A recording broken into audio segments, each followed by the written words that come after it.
നമ്മുടെ ജീവിതത്തിന്റെ എല്ലാ മേഖലകളിലും യേശു വരണം. അത് നമ്മുടെ ഒരു വാഞ്ചയായിരിക്കണം. ഊണിലും ഉറക്കത്തിലും യാത്രകളിലും ജോലി സമയത്തും ഏത് സമയത്തും നാം കുടുംബജീവിതം നയിക്കുമ്പോഴും എല്ലാം യേശുവിനെ മാറ്റി നിർത്തിയിട്ട് ഒരു സെക്കൻഡ് പോലും നമ്മുടെ ജീവിതത്തിൽ വരരുത്. ഇതൊരു പ്രസംഗത്തിന്റെ പോയിന്റ് പറയുന്ന പോലെ നിങ്ങൾ കേൾക്കുകയാണോ? പ്രാർത്ഥിക്കൂ പ്രിയരെ. ഒരു സെക്കൻഡ് പോലും യേശു ഇല്ലാതെ. ഹാനോക്ക് ദൈവത്തോട് കൂടെ നടന്നു. ദൈവത്തോട് കൂടെ നടന്നാൽ ഒരു ഗുണം, ദൈവം അവനെ എടുത്തുകൊണ്ടു. വിശ്വാസത്താൽ ഹാനോക്ക് ദൈവത്തിന്റെ കൂടെ നടന്നു.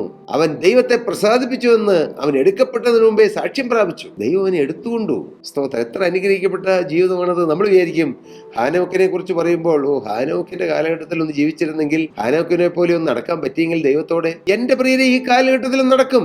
ഈ 21-ാം നൂറ്റാണ്ടിൽ യേശുവിനോട് ചേർന്ന് നടക്കാം. യേശുവിന്റെ സാന്നിധ്യം അനുഭവിച്ചുകൊണ്ട്, യേശുവിന്റെ കരുതൽ അനുഭവിച്ചുകൊണ്ട്, യേശുവിന്റെ തലോടൽ അനുഭവിച്ചുകൊണ്ട്, സാമീപ്യം അനുഭവിച്ചുകൊണ്ട് നമുക്ക് ജീവിക്കാം. വെറുതെ ടെൻഷൻ അടിച്ച് നമ്മുടെ ജീവിതം കളയരുത്. നിങ്ങൾ ചിന്തിക്കൂ, നിങ്ങൾ കുറച്ച് ടെൻഷൻ അടിച്ചു എന്നുള്ളത് പ്രത്യേകിച്ച് എന്തെങ്കിലും കാര്യം നടക്കുമോ? ഒരു കാര്യം നടക്കുകയില്ല. നടക്കാൻ പോകുന്ന ചില കാര്യങ്ങൾ മുടങ്ങിപ്പോകും. കാരണം ടെൻഷൻ അടിക്കുമ്പോൾ നമ്മുടെ ഉള്ള കഴിവും കൂടെ പോകും. അതുകൊണ്ട് സഹോദരങ്ങളെ, ദൈവകരങ്ങളിലേക്ക് എല്ലാം കൊടുക്കുക.